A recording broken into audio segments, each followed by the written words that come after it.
ETF index mutual funds నేర్చుకుని stock మార్కెట్లో రాణించాలనుకుంటున్నారా? వెంటనే ఈ నెంబర్కి కాల్ చేయండి. హాయ్ హలో నమస్తే, welcome back to Suman TV. ప్రస్తుతం మనతో పాటు ఉన్నారు సీనియర్ పోలీస్ ఆఫీసర్ రెడ్డన్న గారు. సార్తో మాట్లాడదాం. నమస్తే సార్. నమస్కారం అండి. సార్, పాస్టర్ ప్రవీణ్ డెత్ చూస్తున్నాం మనం. చాలా డౌట్స్ వస్తున్నాయి, అనుమానాల మీద అనుమానాలు ఉన్నాయి. ఇంకొక అనుమానం ఏంటంటే సార్, ఒక సీసీ ఫుటేజ్లో దొరికింది ఏంటంటే ఆయన దగ్గర కూర్చున్నారు రిలాక్స్ కోసము, మరి ఎందుకో తెలియదు కానీ కూర్చున్న టైంలో మామూలుగా ఎవరైనా మనం వెళ్తూ కొంచెం రెస్ట్లెస్ అయిపోయామంటే కూర్చుంటాం, మనకి హెల్మెట్ అనేది తీస్తాం కదా. ఆయన హెల్మెట్ తీయలేదు, మాస్క్ తీయలేదు, ఆ కూర్చున్న కొద్ది నిమిషాలు కూడా అలానే కూర్చున్నారనేది ఇది కూడా డౌట్ వ్యక్తం చేస్తున్నారు. మరి దీనికి ఏం చెప్తారు? చెప్పలేం, మనిషి హ్యాబిట్లు, మనిషి హ్యాబిట్ ఎట్లుంటాయి. ఆయన హెల్మెట్ మామూలుగా చాలా వరకు చాలామంది అలసిపోయి కూర్చుంటే హెల్మెట్ తీసి పక్కన పెట్టుకుంటారు. మాస్క్ అయితే తీరులే. ఇప్పుడు కరోనా వచ్చిన తర్వాత మాస్క్ తీరు చాలామంది. మనం కూడా షాపుల్లో పోతాం కదా, మాస్కులు ఏం తీయరు. బట్ హెల్మెట్ జనరల్గా కూర్చుంటే తీస్తారు. కానీ సపోజ్ నన్ను ఎవరూ గుర్తించకూడదు అని అభిప్రాయం ఉంటే తీయకుండా ఉండొచ్చు. ఇప్పుడు మీరు చూస్తూ ఉంటారు, అమ్మాయిలు అబ్బాయిలు యంగ్స్టర్స్ పోతూ ఉంటారు, మాస్క్ కట్టుకొని ఉంటారు. మరి వాళ్ళకి అవసరం లేదు, అది మాస్క్ కట్టాల్సిన అవసరం లేదు.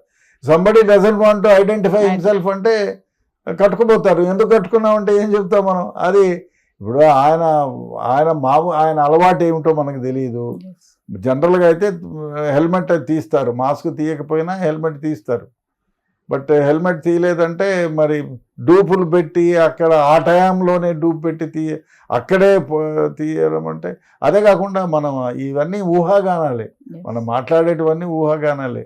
నిజంగా ఇప్పుడు సీసీ ఫుటేజ్లో ఏమైతే ఉందో అది ఆ టయానికి అదే యాంగిల్లో అది యూ కెనాట్ డూ ఇట్.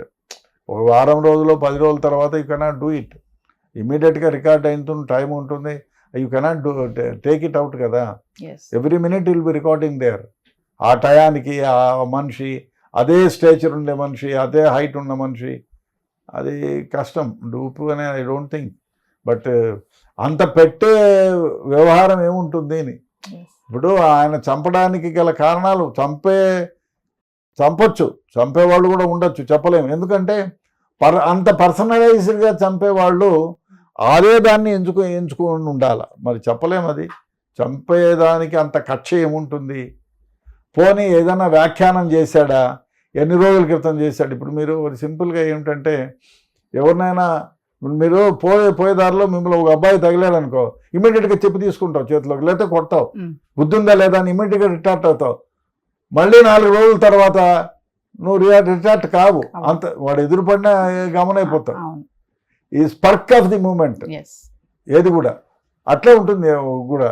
ఇప్పుడు ఆయన పాస్టర్ గారు కూడా ఎవరినైనా తిట్టినారు, సంవత్సరం క్రితం తిట్టినాడు, ఇవాళ ఖర్చు పెట్టుకొని చేసినాడా అంటే గతంలో ఏవో అన్నారు, అంటే డిబేట్స్లో పాల్గొన్నప్పుడు కొంచెం మాట్లాడడం వల్ల ఆయనకి థ్రెట్ కూడా ఉందని చెప్పేసి ఆయనంతా ఆయన చెప్పలేదు.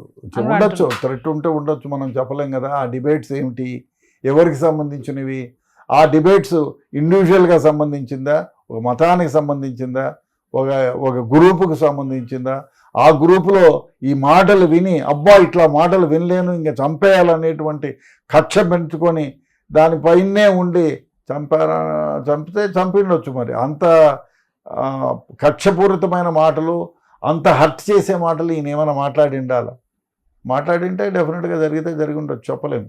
ఫైనల్గా సార్, వచ్చేటటువంటి అనుమానాలన్నింటినీ చూసుకుంటే ఏం చెప్పాలనుకుంటున్నారు? ఒకటండి, ఇన్వెస్టిగేషన్ గాందే స్పెక్యులేట్ చేయడం తప్పు.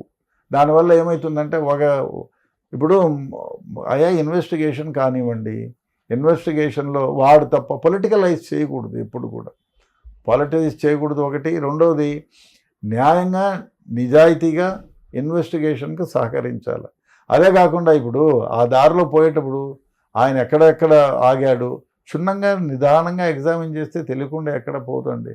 ఎందుకంటే ఈ ముందు కాలంలో 20 ఏళ్ల కాలం క్రితంలో మర్డర్ అయితే కనుక్కోవడం వేరే, కానీ ఇప్పుడు మీరు ఇంత దూరం ప్రయాణం చేస్తే ఆయన బండి హైదరాబాద్లో బాగుంది, ఎవ్రీబడి ఈజ్ సెయింగ్. హైదరాబాద్లో ఆయన వైఫ్ని ఎగ్జామిన్ చేస్తే చెప్తారు, వాళ్ళ ఇంటి ముందు నుంచి బయటకు రోడ్డుపైకి వచ్చే సీసీ ఫుటేజ్ని తీసుకుంటే ఉంటుంది, బాగుంది. హైదరాబాద్లో ఎక్కడో షాపులో ఊరు బయట ఇవి ఉన్నాయి కదా ఇప్పుడు, టోల్ గేట్, అక్కడ చూస్తే ఆయన హెడ్ లైట్ బాగుందా, ఎంతవరకు బాగుంది, ఏ టోల్ గేట్ నుంచి ఏ టోల్ గేట్ మధ్యన ఇదైంది. ఈ మధ్య రెస్టారెంట్లు అన్నీ ఉన్నాయి, టీ షాపుల వాళ్ళు కూడా కెమెరాలు పెట్టుకొని కూర్చున్నారు. సో ఆ విధంగా ఎంతవరకు ఉంది, ఏ స్పాట్లో నుంచి ఏ స్పాట్లో వరకు ఆయన హెడ్లైట్ లేదు. హెడ్లైట్ లేదు అంటే ఈ మధ్య ఎవరైనా కొట్టారా? లేదు. ఈ మధ్యన ఏమైనా ఎండ విపరీతంగా ఉంది, నీళ్లు తక్కువ తాగి డిహైడ్రేట్ అయ్యి కింద పడినాడా? ఇప్పుడు మొన్నటికి మొన్న మాకు తెలిసింది ఏమంటే ఉగాది రోజే తోరణాలు కట్టడానికి పైకెక్కి ఇమీడియట్గా కింద పడి చనిపోయినాడు ఆయన. 54 years. తీసుకెళ్లే లోపల డిహైడ్రేట్ అయితే డెఫినెట్గా జరిగి ఉండొచ్చు. ఎందుకంటే మధ్యలో చూసిన వాళ్ళు కూడా చెప్తున్నారు కదా సార్, కానిస్టేబుల్ కానీ ట్రాఫిక్ కానిస్టేబుల్ కూడా అంటున్నారు ఆయన చాలా టైర్డ్ అయిపోయి ఉన్నారు, మేము వెళ్ళొద్దని చెప్పాము, ఆయన ఆగకుండా వెళ్ళిపోయారు, హెడ్లైట్ కడతామని చెప్పాము, ఊడిపోయింది వేలాడుతుంది, ఆగమంటే మేము తాడు తీసుకురావడానికి లోపలికి వెళ్ళి వచ్చేటప్పటికి బండి వెళ్ళిపోయిందని కూడా వాళ్ళు చెప్తున్నారు సాక్షులు. అందరినీ ఎగ్జామిన్ చేస్తే ఆ తర్వాత ఎక్కడ పడినాడు? ఇప్పుడు రోడ్డు అంతా నెమ్మదిగా ఇక్కడ పడిపోయిందండి. ఏది ఒక దగ్గర ఒక పాయింట్లో ఆయన హెడ్లైట్ ఉంది, ఇంకో పాయింట్లో హెడ్లైట్ లేదు. దాన్ని ఇన్ బిట్వీన్ ఎగ్జామిన్ చేస్తే ఒకవేళ కింద పడినాడా, లేకపోతే ఎవరన్నా కొట్టారా, లేదా వెనక నుంచి ఏదైనా గుద్దారా, ముందు నుంచి గుద్దారా? ఇప్పుడు అన్నీ 1 way కాబట్టి వెనక నుంచి గుద్దాల్సిందే, ముందు నుంచి గుద్దే అవకాశం లేదు. కాబట్టి అక్కడ లేదు. ఈయన వచ్చేది ముందుగా తెలుసుకొని దారి కాచి ఈయన ఇన్ని గంటలకి ఆ విధంగా నిలబడుకొని ఉండి కొట్టినారా? చెప్పలేము. బట్ ఏది ఏమైనా ఈ దుందుడుకు చర్యలు, దొందుడుకు మాటలు మానేసి ఇన్వెస్టిగేషన్కి సహకరించి ఎవరైనా తెలిసిన వాళ్ళు ఉంటే బాబు, ఎవరికైనా తెలిసింటే ఆ తెలిసిన విజయాన్ని నిజం చెప్పండి అంటే చెప్తారు. ఎఫ్ఎస్ఎల్ రిపోర్ట్ వస్తే ఆయన మరణానికి కారణం ఏమిటి అనేది తెలుస్తుంది. అంటే ఈయన ఒక మత పెద్ద కాబట్టి ఇది కొంచెం ఇష్యూ అవుతుంది కదా సార్. అంటే మీరు ఇందాక అన్నారు, ఇప్పుడు మామూలుగా మత ప్రచారం కానీ ఇట్లా ఏదైనా మాట్లాడితే అంటే చంపేస్తారా సార్? మీరు చాలా కేసులు చూసారు కదా.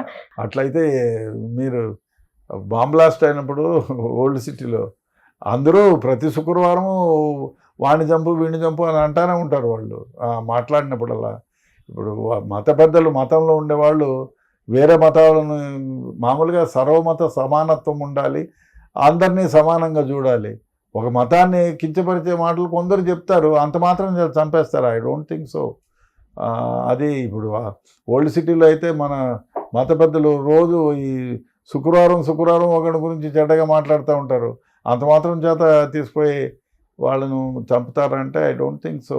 అంటే క్రిస్టియన్ మిషనరీ సంబంధించిన వాళ్ళు ప్రొటెస్టులు చేస్తున్నారు సార్, ఎక్కడికక్కడే చంపేశారు, ఇదంతా కూడా విద్వేషాలు అని అన్నట్టుగా మాట్లాడుతున్నారు. అంటే వాళ్ళ మత పెద్ద కాబట్టి వాళ్ళు అలా మాట్లాడుతున్నారని అనుకోవచ్చు అంటారా? అంతే కదా. ఇప్పుడు మామూలు ఇప్పుడు ఆయన పాస్టర్ గారు ఏమీ పాస్టర్ కాలేదనుకోండి, మామూలు వ్యక్తి యాక్సిడెంట్లోనో లేకపోతే కక్షపూరితంగానో ఎవరో చంపారనుకోండి, ఇంత గోళ ఏమి ఉండదు కదా. ఇన్వెస్టిగేషన్ మామూలుగా జరుగుతుంది, ఛార్జ్ షీట్ వేస్తారు. నిజంగా ఎవరైనా కొట్టో చంపి ఉంటే అది ఇన్వెస్టిగేషన్లో బయటకు వస్తుంది. వాళ్ళ కక్ష ఎవరికి, ఎందుకు ఖర్చు పెట్టారు, ఏమిటి అని. ఒక ప్రముఖమైన వ్యక్తి కాబట్టి అందులో ఒక మతం ఆయన ఓన్ చేసుకుంటుంది కాబట్టి, అరే మావాడు నిజంగా ఆయన హార్ట్ అటాక్లో చనిపోయినా బాధ అనిపిస్తుంది, లేదు ఎవరన్నా చంపితే ఇంకా ఎక్కువ బాధ అనిపిస్తుంది. కాబట్టి ఆ బాధని ఎక్స్ప్రెస్ చేసుకోవడానికి వేరే విధంగా ఇప్పుడు మీరు రాజశేఖర రెడ్డి గారు చనిపోయింది ఇంతవరకు కూడా వేరే విధంగా మాట్లాడుకుంటాను, ఫలానా వాడు ఏదో చేసినారని ఇప్పటికే ఉన్నాయి. ఆయన హెలికాప్టర్ కూలిపోయి చనిపోయినా కూడా మరి ఏదో చంపారనే అనుకుంటున్నారు. కాబట్టి దీన్ని చెప్పలేము. ఇన్వెస్టిగేషన్లో పిఎం రిపోర్ట్ వస్తే అది మొత్తం విట్నెసెస్ని ఎవరెవరిని ఎగ్జామిన్ చేసింది పోలీసు వాళ్ళు చూస్తే then we can say yes it is like this అని. అంటే పోస్ట్ మార్టం రిపోర్ట్ వచ్చేస్తే మొత్తం క్లారిటీ వస్తుంది అని అంటారా సార్ అప్పటికి? Yes, 90% you will get clarity. Thank you sir.